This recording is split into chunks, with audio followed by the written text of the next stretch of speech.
Landmark Bath and Tennis Club in Palm Beach to add temporary padel court. One of Palm Beach's venerated historic private clubs is adding a new sport to its portfolio, padel.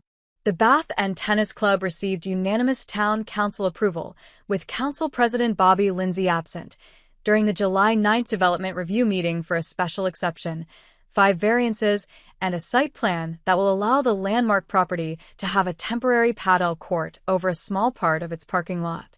Padel, a racket sport played on an enclosed court that is akin to tennis and squash, generally is played by doubles teams using solid paddles. Interest in the sport in the U.S. has grown exponentially over the past 5 years, according to the latest annual report from the U.S. Padel Association.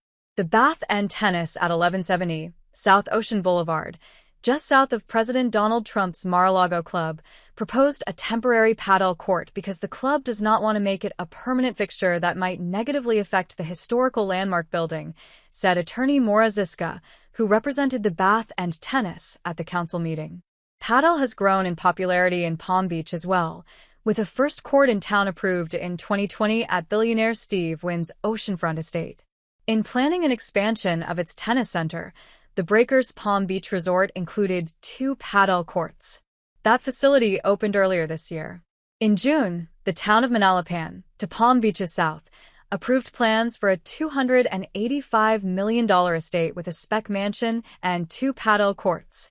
The Bath and Tennis Club's temporary court will occupy 7 parking spots on the southwest corner of the property with South Ocean Boulevard, or A1A, to the west and more parking to the east, said James Debroncat, assistant director of the Planning, Zoning, and Building Department.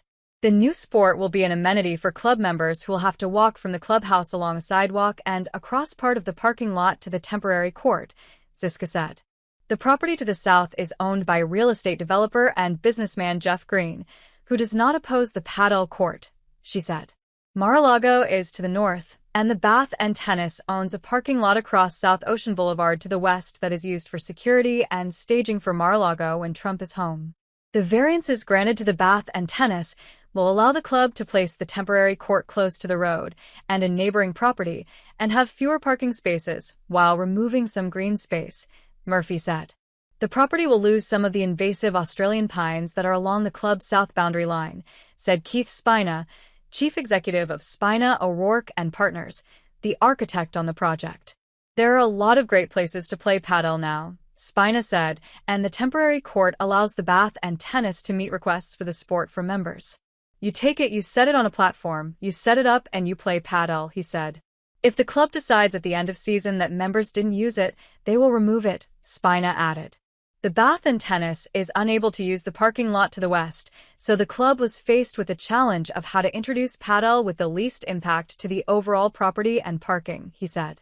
This is a great little post to tuck it in, Spina said, adding that members will be able to get to the court without having to cross South Ocean Boulevard. Even with the loss of the 7 spaces, council members said they believe that the Bath and Tennis will be able to manage parking on the busiest days and during events. Council President Pro Tem Lou Crampton and Council Member Julie Ariskog said they are members of the Bath and Tennis, as is Mayor Danielle Moore.